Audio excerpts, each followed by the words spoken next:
1절 한 절 말씀입니다.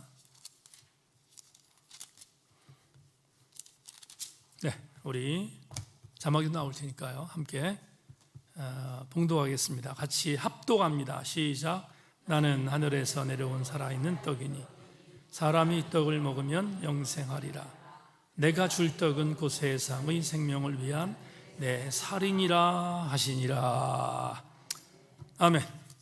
한없이 크신 찬양하고 함께 말씀 나누겠는데, 여러분 그 나눠드린 요약지에 이렇게 앞뒤에 찬양이 바뀌어져 있는 부분들 여러분 양해해 주실 바랍니다.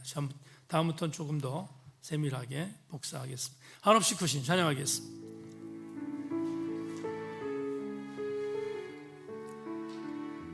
우리 크게 찬양하겠습니다. 한없이 크신 주의 사랑을 어디에다 비하랴. 이 세상에 어떤 것보다도 비할 수가 없구나. 우리의 기도 응답하시는 참 좋으신 하나님, 엎드려서와 간구하오니 은혜 내려주소서. 절망할 때는 소망 주시고 나의 앞길 인도하니 푸른 물가로 인도하시는 선한 목자이셔라. 나의 사랑 나의 소망 되신 예수님, 내가 영원히 사랑하리라. 나의 생명 나의 반석이신 하나님, 내가 영원히 찬양하리. 다시 한번 올립시다. 기도하는 마음으로. 한없이 크신 주의 사랑을 어디에다 비하랴. 이 세상에 어떤 것보다도 비할 수가 없구나. 아멘 아멘. 우리의 기도 응답하시는 참 좋으신 하나님, 엎드려서와 간구하오니 은혜 내려주소서. 절망할 때는 소망 주시고 나의 앞길 인도하니 푸른 물가로 인도하시는 선한 목자이셔라. 오 나의 사랑 나의 소망 되신 예수님, 내가 영원히 사랑하리라. 나의 생명 나의 반석이신 하나님, 내가 영원히 찬양하리. 절망할 때는 소망 주시고 절망할 때는 소망 주시고 나의 앞길인 아멘 아멘 아멘 아멘. 푸른 물가로 인도하시는 선한 목자이셔라. 아멘. 나의 사랑 나의 소망 되신 예수님, 내가 영원히 사랑하리라.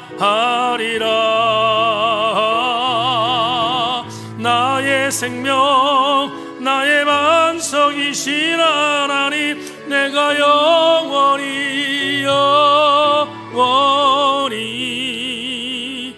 찬양하리라.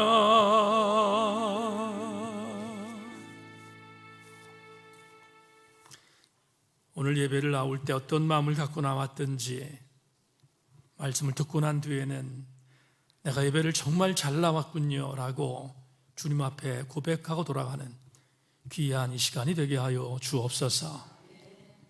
뜨거운 성령의 은혜가 우리 모두의 심령 속에 적셔지게 하여 주셔서 하나님, 건조했던 내 마음이 성령의 담비를 공급받고 하나님께 노래하는 귀한 예배, 그리고 돌아가는 예배 되게 하여 주시옵소서. 하나님, 장기랑 원산을 입원했습니다. 내일 수술에 들어가게 되는데 이종이 기도하고 교우들도 기도하고 있는데 하나님의 선하신 뜻이 있을 줄로 믿고 하나님, 장권사님 수술의 모든 스케줄 책임져 주옵소서. 심재 권사님도 동일한 은혜 베풀어 주셔서 잘 수술 마치고 건강한 모습으로 돌아오도록 하나님 은혜 베풀어 주시기를 소망합니다. 하나님, 오늘도 주의 은혜가 이 예배당 안에 가득히 충만할 줄로 믿고 말씀 들을 때 우리를 뜨겁게 하여 주옵소서. 예수 그리스도 이름으로 기도 올리옵나이다. 아멘. 한 번 더 인사하지요? 말씀에 기대를 놓으십시다. 인사하겠습니다. 말씀에 기대를 놓으십시다.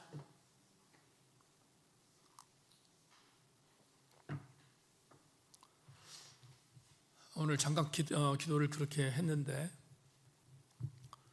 이완 목사가 군종으로 있을 때 그때 대전에 있던 국군병원에 담임 목사님 저에게 오셔서 한번 말씀 증거해 달라고 그렇게 말씀해 주셔서 그래서 기도하는 마음으로 가서 말씀 증거했는데 끝나고 나서 장교들과 함께 차를 한잔 마실 수 있는 시간이 됐는데 그때 의무대 대장으로 있었던 분인데 그때 저한테 그렇게 말씀하셨던 기억이 있어요.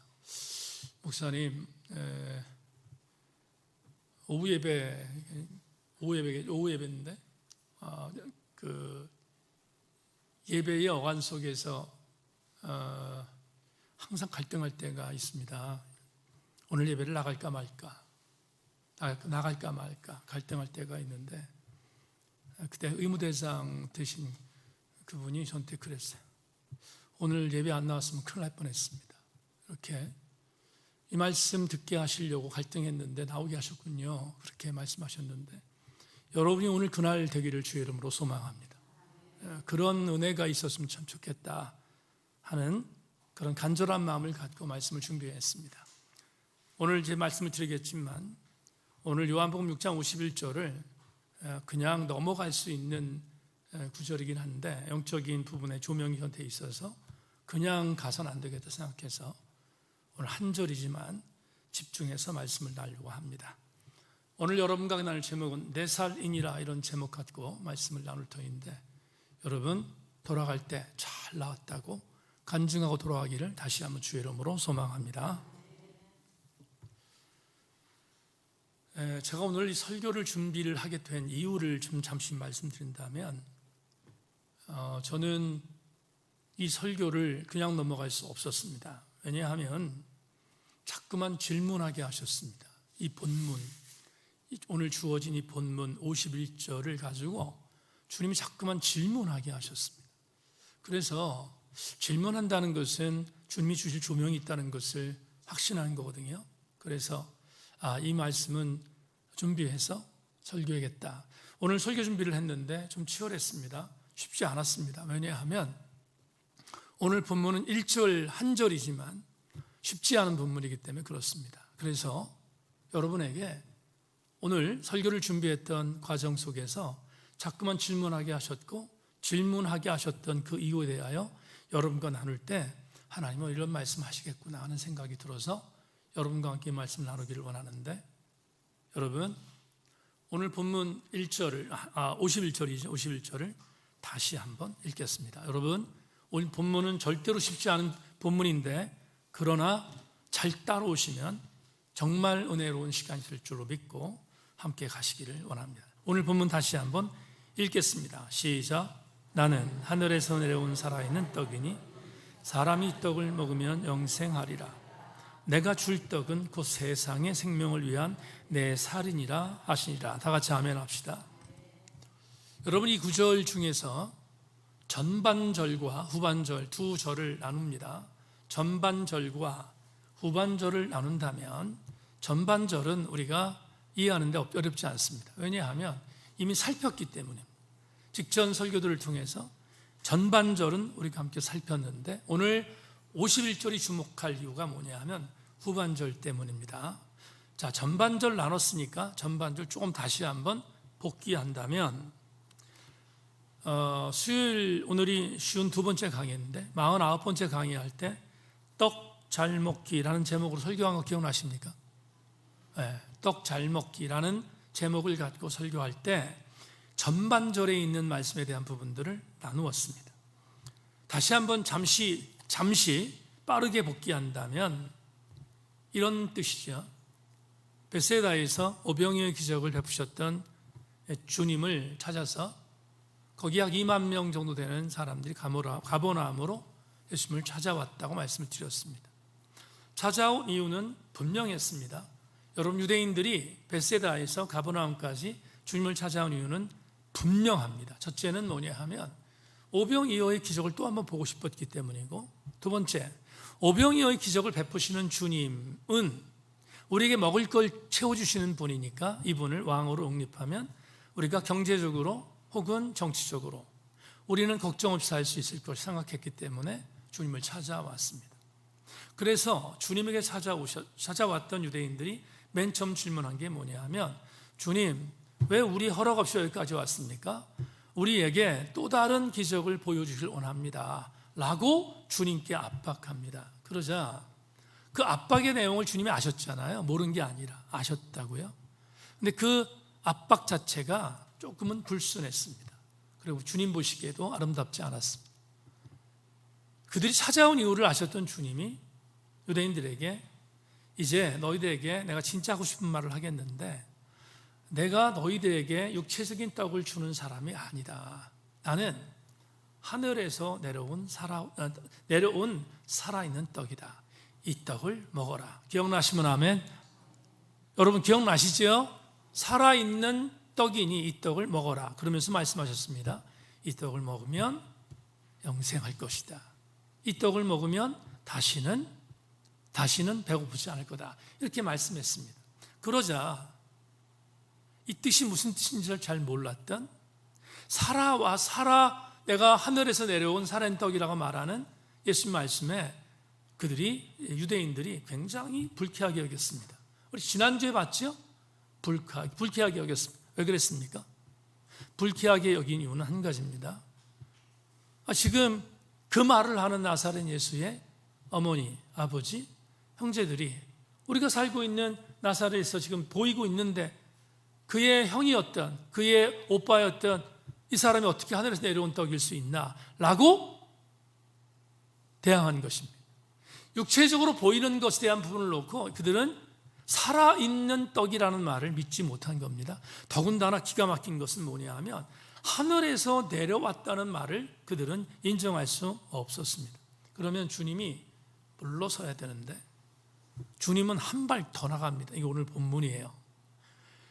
굉장히 어려운 해석이 필요한 나는 하늘에서 내려온 살아있는 떡인데 내 떡을 먹는 자는 영생할 것이라는 이 말이 유대인들에게 굉장히 어려웠단 말이죠.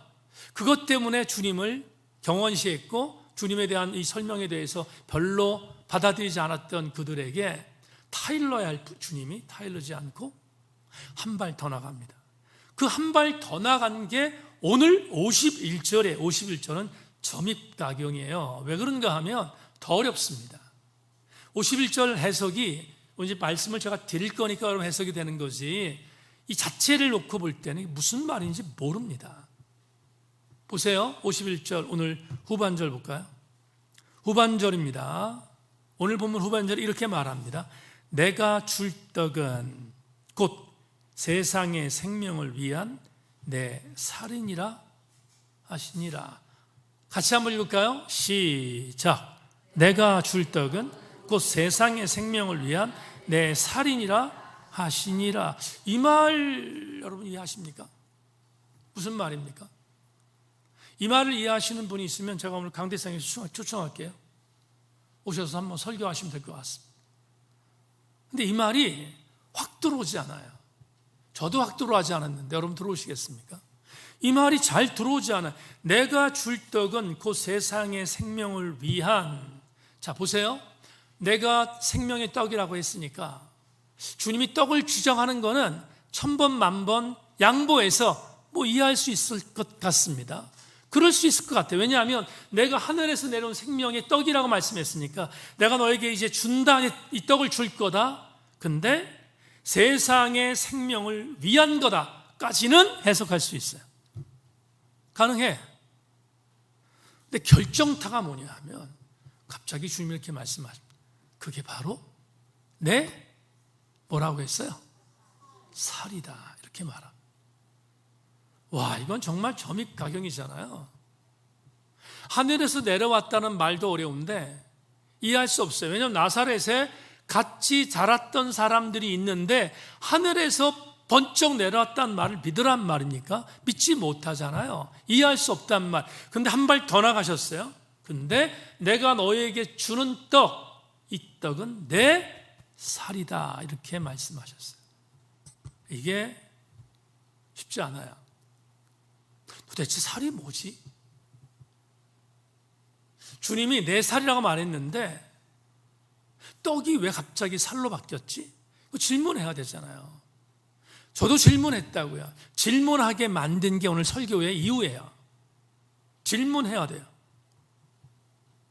제가 설교 준비하면서 여러 책들을 이렇게 섭렵하다가 여러분에게 가끔 소개한 레슬리 뉴비긴이라는 선교신학자의 글을 하나, 예수님의 살이라는 말을 해석하기 위해서 그가 말했던 말 하나 소개합니다. 예수님의 살이라는 단어는 예수님 말씀의 물질성을 최대한 강조하고 있다. 요한이 살이라고 표현한 것은 예수님을 생명의 떡으로 받는다는 단지 정신적 영적 들음과 믿음을 의미하는 것만이 아니라, 이 말이 굉장히 중요한데 마지막에 이렇게 말해. 레슬리 뉴비긴이 이런 말을 실질적으로 씹고 삼키는 것을 의미한다. 여러분, 우리 살이 있잖아요. 우리 살. 이 살을 식인종처럼 씹고 삼키는 그 내용물이 예수님의 떡이라는 거예요. 예수님의 살을 직접 표현한 말이 레슬리 뉴비긴의 갈파입니다. 그러면 우리는 질문을 해야 돼. 또 제가 오늘 질문 말씀 많이 나누지 않습니까? 또 질문해야 돼. 와, 그러면 살이라고 이야기한 예수님의 살, 그걸 씹고 삼킨다는 말이 뭘까? 여러분, 예수님 앞에 있는데 가버나움에 있는 유대인들이 말하는 거예요. 뭐라고? 지금 내가 떡을 준다? 그 떡은 내 살이다? 그러니까 주님이 뭐라고 말씀하신 거예요? 내 살을 뜯고 씹어라. 이렇게 말한 거잖아요. 직격탄을 말하면 그냥 문자적으로 아주 원색적으로 말하면 내 살을 뜯고 씹고 먹어, 이런 뜻이라거든요. 이런 뜻이라고. 근데 어떻게 그걸 이해해요?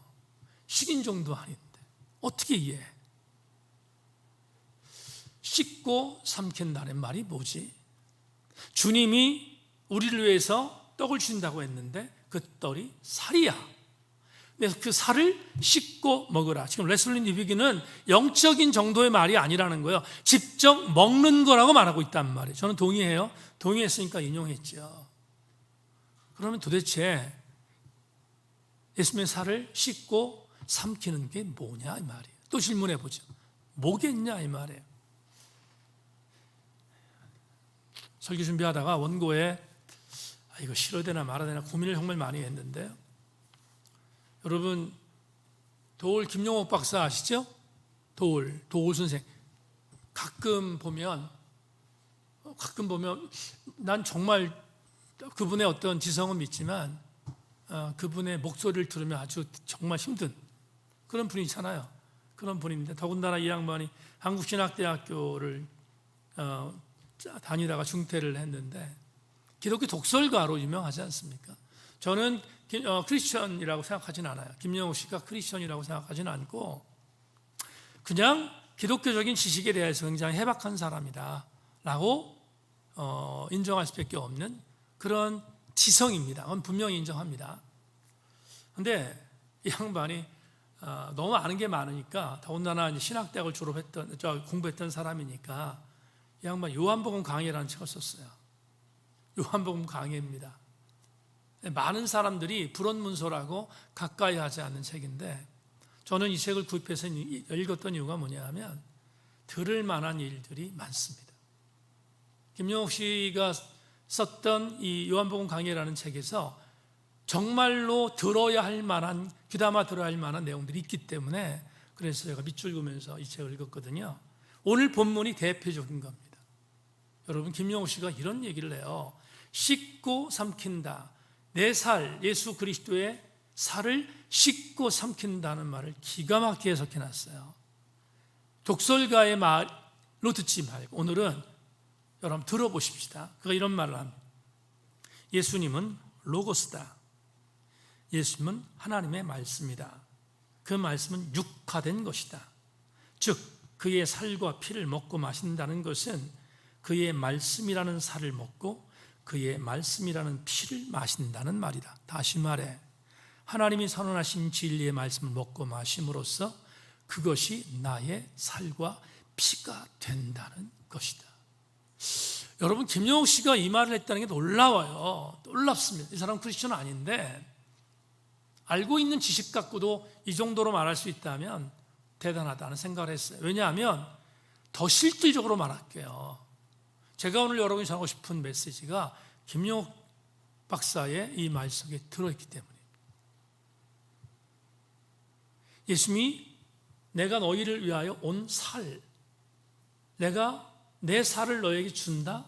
내 살은 떡이다. 이걸 씻고 먹어라. 이렇게 말했다면 도대체 예수님의 살을 먹는다는 말이 뭘까? 이렇게 말할 때 분명한 사실이 하나 있어요. 예수 그리스도는 요한복음 1장 14절에서 말씀이 육신이 되어 우리 가운데 오신 분입니다. 성육신 하신 분이잖아요. 성육신 하셔서 그분은 말씀으로 오셨다고요. 말씀으로. 그러니까 그분의 전체가 말씀인 것은 부인할 수 없는 거예요. 말씀으로 오셨어요. 그러면 오늘 요한복음의 요한 기자가 말한 게 뭐냐면 예수께서 하셨던 말씀, 내 살이다. 그리고 고린도전서에 말하고 있는데 이 살을 먹어라 이렇게 말한 이유가 뭐냐 하면 이런 겁니다. 육신으로 오신 예수 그리스도. 그렇지만 그분은 육신으로 오셨지만 그 육신이 뭐예요? 말씀이다. 그렇다면 그 말씀을 먹고 마시는 것이다 라는 것이 김영욱 박사의 말이고 이 목사가 말하고 싶은 메시지의 똑같은 의미입니다. 다시 주님이 하늘에서부터 내려온 살아있는 떡이라고 말씀하셨습니다. 그런데 그 떡을 당신의 살이라고 말합니다. 그런데 말합니다. 이 떡을 먹고 이 떡을 마셔라 라고 말합니다. 여러분, 우리가 성찬식, 오늘 성찬 찬양 불렀잖아요. 성찬 찬양에서만 부르는 고백이 아니라 진짜로 성찬식을 행할 때 주님이 우리에게 오셔서 성찬의 예식을 통하여 주께서 우리에게 주신 떡, 당신의 몸, 주께서 우리에게 흘리신 피, 당신의 잔을 먹으라고 하는 이유가 뭐냐 하면 그걸 먹는 자가 예수 그리스도와 함께 연합할 수 있기 때문인 것을 믿습니다. 그래서 우리는 예수 그리스도라는 말씀으로 오신 그분의 그 말씀을 먹고 또 먹어야 하는 것이다. 그게 오늘 여러분 레슬리 뉴빈이 말한 것이고 김영욱 박사도 말한 것이고 이 목사도 말하는 메시지 중에 하나입니다. 그렇다면 여기서 대단히 중요한 교훈을 찾습니다. 자, 다시 한 번만 이제 레마로 돌아가겠는데요. 말씀으로 오신 예수 그리스도, 그분을 먹으라고 주님 말씀했습니다. 당신을 먹으라고 했습니다. 그런데 말씀을 먹습니다. 먹는데 전제가 있습니다. 어떤 전제가 있느냐? 여러분, 요약지에 나와 있습니다. 말씀을 우리가 먹습니다. 그분을 먹는다는 의미는 뭐냐 하면 그분 전체를 먹는 거예요. 그분 전체를 먹는 건데 전체를 먹는다는 말이 뭐냐? 그분이 우리에게 향하셨던 일체의 말씀을 레마 보겠습니다. 권사님, 먹는데 어떻게 먹습니까? 가리지 않고 먹는 겁니다. 가리지 않고 먹는 겁니다. 여러분, 하나님의 아들이신 예수 그리스도의 말씀을 가리지 않고 먹는 것이 예수 그리스도의 살을 먹는 거예요. 이 부분은 대단히 중요한 교훈입니다. 자, 성경적인 내용을 하나 소개하겠습니다. 요한계시록 10장 8절로 10절을 자막 보면서 함께 같이 읽어볼까요? 자, 요한계시록 10장 8절로 10절입니다. 시작. 하늘에서 나서 내게 들리던 음성이 또 내게 말하 이르되 내가 가서 바다와 땅을 밟고 서 있는 천사의 손에 펴놓인 두루마리를 가지라 하기로 내가 천사에게 나아가 작은 두루마리를 달라 한즉 천사가 이르되 갖다 먹어버려라. 내 배에는 쓰나 내 입에는 굴같이 달리라 하거늘 내가 천사의 손에서 작은 두루마리를 갖다 먹어버리니 내 입에는 굴같이 다나 먹은 후에 내 배에서 쓰게 되더라. 다 같이 아멘. 여러분, 배경 보겠습니다. 우리 오후 예배 때 성경 통독 요한계시록 얼마 전에 했잖아요. 그때 다시 한번 복귀하겠습니다. 요한계시록에서 21가지 재앙이 등장하는데 첫 번째, 그러니까 7개의 재앙이 있다고 말씀드렸습니다. 첫 번째 파트의 재앙이 뭐냐 하면 인봉된 편지의 인을 떼는 겁니다. 그게 7가지가 나오는데 7가지의 인을 뗄 때마다 첫 번째 인, 두 번째, 세 번째 인을 뗄 때마다 재앙이 임합니다. 그리고 나서 7번째 인을 뗍니다. 7번째 인을 떼요. 그러면 이번에는 7명의 천사가 등장합니다.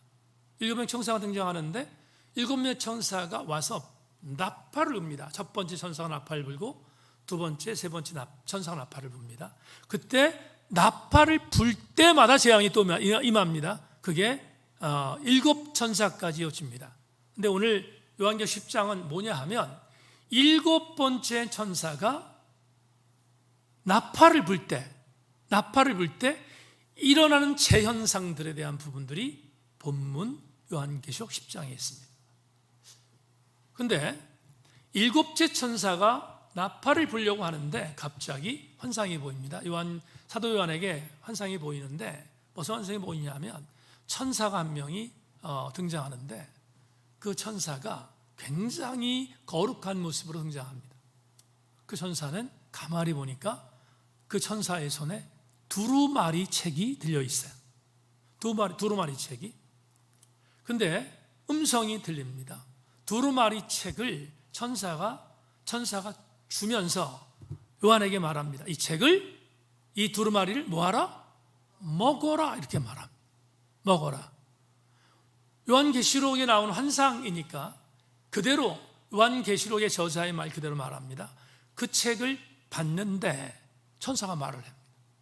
이 두루마리를 먹을 때 내 입에서는 달지만 내 배에선 쓸 거다. 이렇게 말합니다. 그런데 요한이 두루마리를 받고 먹습니다. 먹는데 배에서는 쓴 것인데 입에는 달다고 했습니다. 달았는데 요한이 먹으니까 천사가 말한 그대로 그래요. 입엔 달고 배에선 쓰다.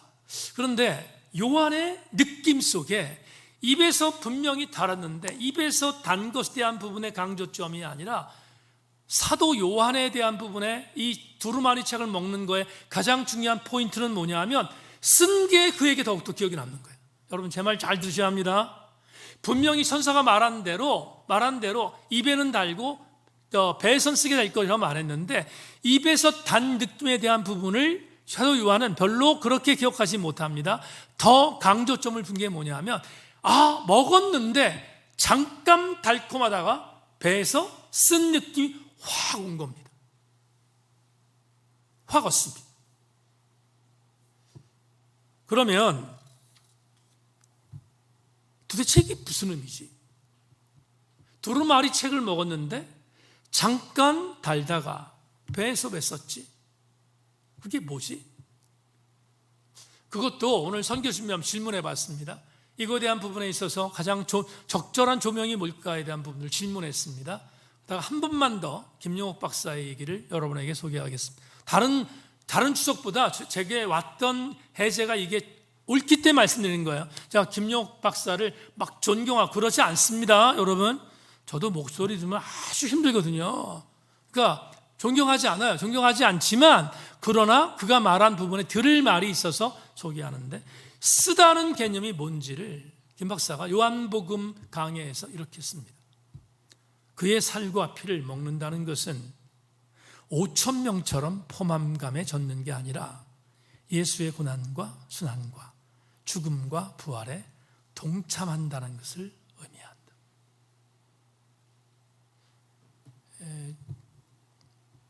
김 박사의 말에 대해서 속으로 아멘했어요. 겉으로 아멘하기는 그렇고 속으로 아멘했어요. 여러분, 대단히 중요한 갈파입니다. 우리가 하나님 말씀을 접할 때 우리는 왜 접하죠? 우리가 하나님 말씀을 접할 때 우리의 정직한 마음으로, 솔직한 마음으로 우리가 하나님 말씀을 접할 때 어디에 열광합니까? 입에 다니까. 입에 다니까 열광하는 거예요. 근데 이제 말씀드리겠지만 정상적인 목회자, 일반 상식적인 신학자, 다시 여러분, 왜곡되어 있는 그런 사람 말고, 정말 정신병자 같은 사람 말고, 정말 정상적이고 정말로 올바른 신학적 성찰하는 목회자와 모든 신학자들 거의 대부분은 이구동성으로 의견에 동의하는 게 있어요. 뭘 동의하냐? 김 박사는 기독교 독설가지만 김 박사의 이 말에 대해서 동의한다니까요. 뭘 동의합니까? 여러분, 우리가 두루마리를 먹는데 입에서 단 것만 있으면 우린 당뇨병 걸려요. 안 된다고요. 그러면 우리가 입에서 탄 성경을 받아 먹었습니다. 근데 내 배에서 쓰라려. 내 배에서 쓰라린다는 말은 뭐냐면 성경에 기록된 예수 그리스도의 순환과 고난에 동참하는 게 진짜 은혜를 아는 거죠. 그걸 아는 거야. 그걸 느끼는 게 신앙의 성숙이라고요. 그래서 7번째 천사가 나팔을 불 때 두루마리 책을 전해주면서 이 책을 받아 먹어. 전제 입에서는 날지만 배에서 라는 이 말은 성숙한 그리스도인들은 입에 단 말씀의 달콤한 쪽에 유혹받는 것을 뛰어넘어 우리 안에서 예수 그리스도의 육화가 현상화되고 우리의 심령 안에서 성령신 오신 예수 그리스도의 진짜의 고난을 동참할 때 그가 진짜 그리스도인이라는 사실을 알려주는 것이 이 책을 먹으라의 메시지입니다. 여러분, 이런 질문을 여러 차례 드렸어요. 사실은 오늘 설교를 통해서만 들은 건 아니고요, 여러 차례 드렸습니다. 우리가 거기에 있다면 오늘 돌이키는 시간 되어야 돼요. 뭐냐 하면 이런 겁니다. 말씀이 나한테 임했습니다. 오늘도 말씀이 임하고 있잖아요.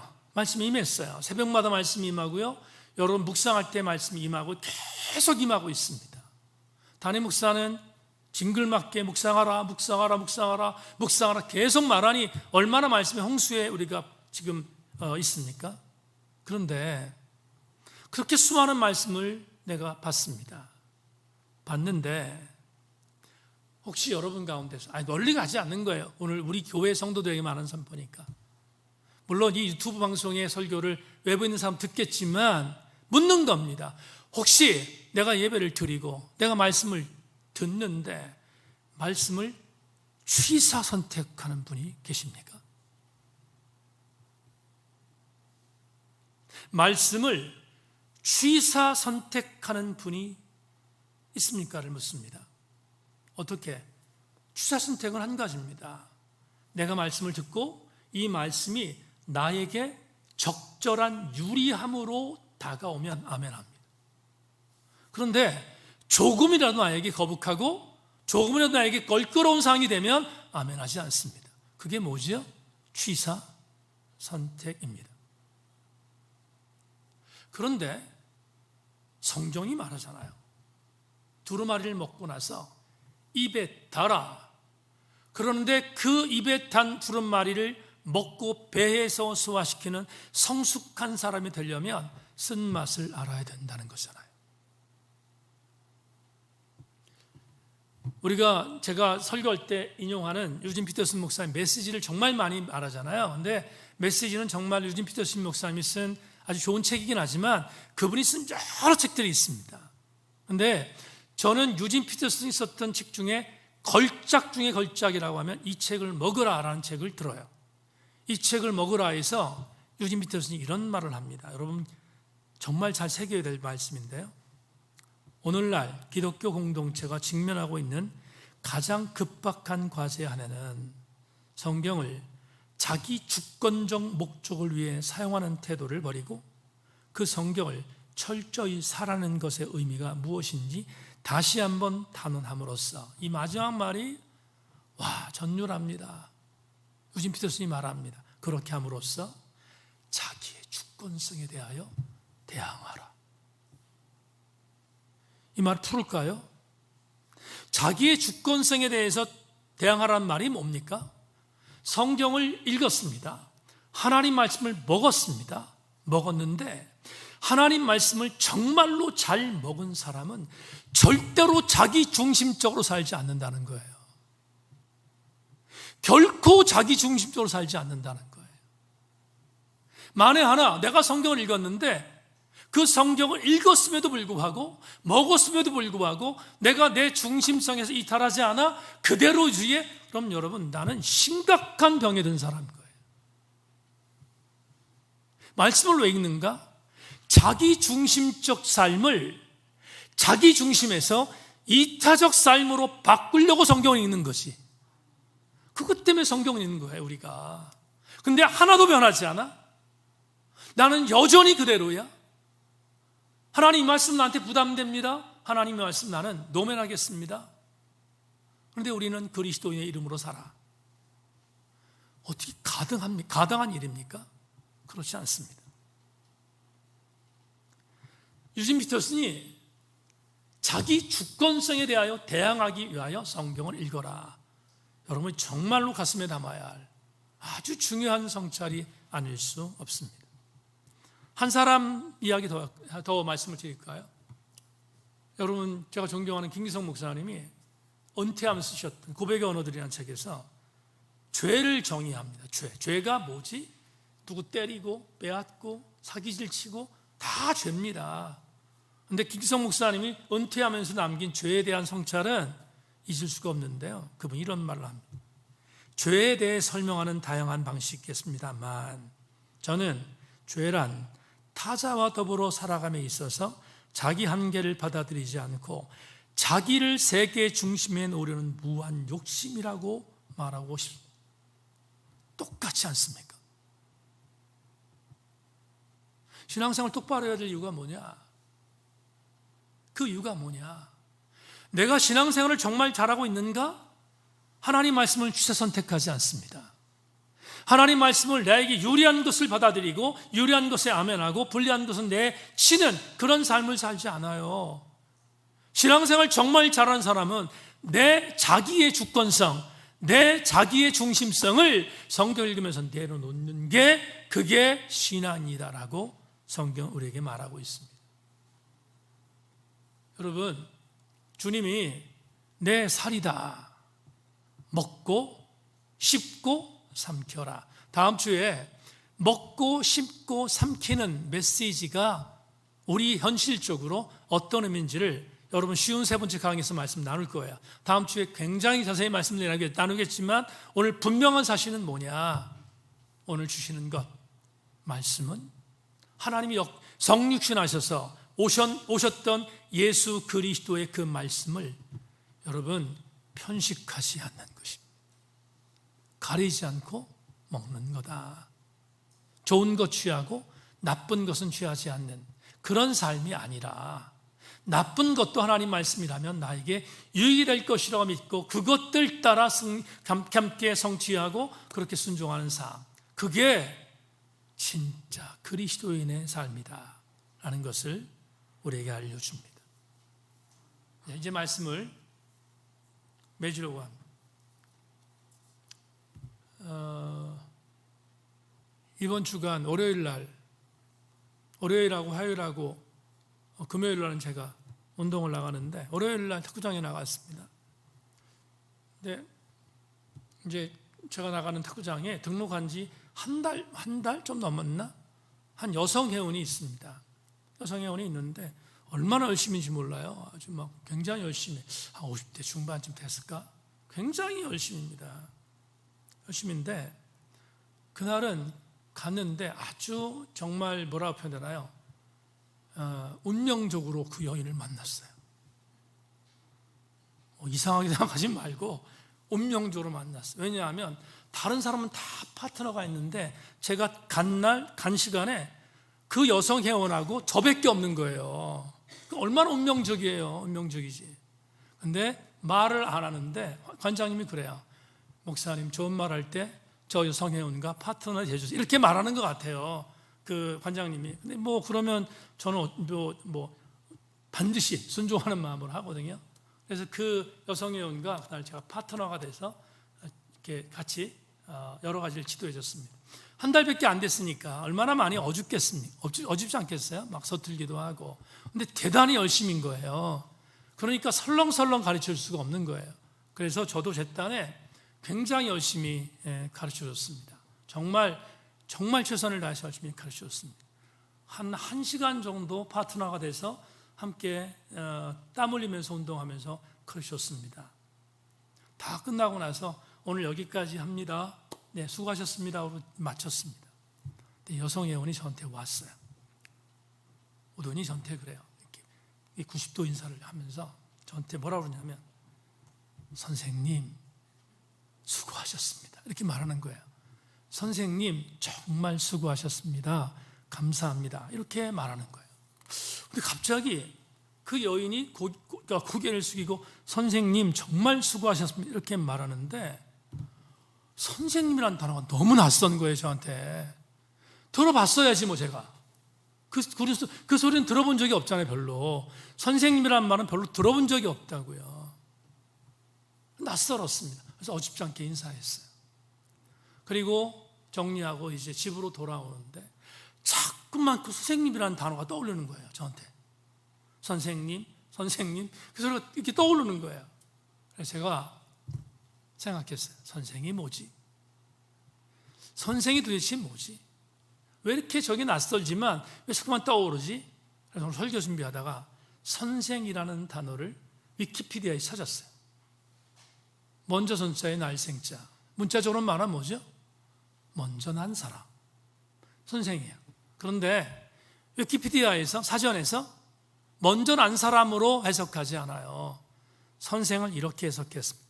선생이란 학문적으로나 덕망이 높은 사람 혹은 사회적으로 존경받을 만한 위치의 사람, 학예가 뛰어난 사람, 각 관청과 관하의 적임자를 가리키던 일종의 존칭 또는 경칭이다. 여러분 그날 저는 목사라는 소리를 듣지 않고 선생이라는 소리를 들었습니다. 그런데 곱씹었습니다. 저는 선생이기도 하지만 목사이지 않습니까? 그렇다면 선생이기도 하고 목사인 제가 여러분 선생답게 목사답게 살아가는 것은 그건 필연적 당위이지 않겠습니까? 여러분에게 접목한다면 여러분이 그리스도인입니다. 그리스도인이라는 이름을 갖고 산다면 당연히 그리스도인답게 사는 것은 당위입니다. 그렇다면 목사답게 사는 것, 그리스도인답게 사는 것은 뭘까? 다 차치하고 오늘 말씀에 국한하여 말씀드립니다. 그리스도인답게 사는 것, 목사답게 사는 것. 사랑하는 여러분, 말씀을 가리지 않고 먹고 씹고 소화시키는 겁니다. 그게 바로 선생이요, 목사요, 그리스도인답게 사는 겁니다. 절대로 편식하면 안 됩니다. 여러분에게 선포하면서 말씀을 맺으려고 하는데, 여러분 중에 주님의 말씀이 쓰다고 뱉는 분이 있습니까? 돌아서서 삼키기를 바랍니다. 여러분 중에 주님 말씀을 재단하는 사람이 있습니까? 돌아서서 말씀은 재단이 아니라 순종하는 것임을 명심하고 그 말씀대로 그대로 살아내 자기 중심성이 아닌 타자 중심적인 삶으로 변화되는 여러분이 되어야 되지 않겠습니까? 그게 바로 오늘 내 살이니라 내 살을 먹어라 하신 주의 명령에 순종하는 일입니다. 모쪼록 오늘 예배 나오신 모든 교우들, 말씀으로 오신 예수 그리스도를 잘 씹고 삼키고 먹어 소화시켜 예수의 사람으로 승리할 수 있기를 주의 이름으로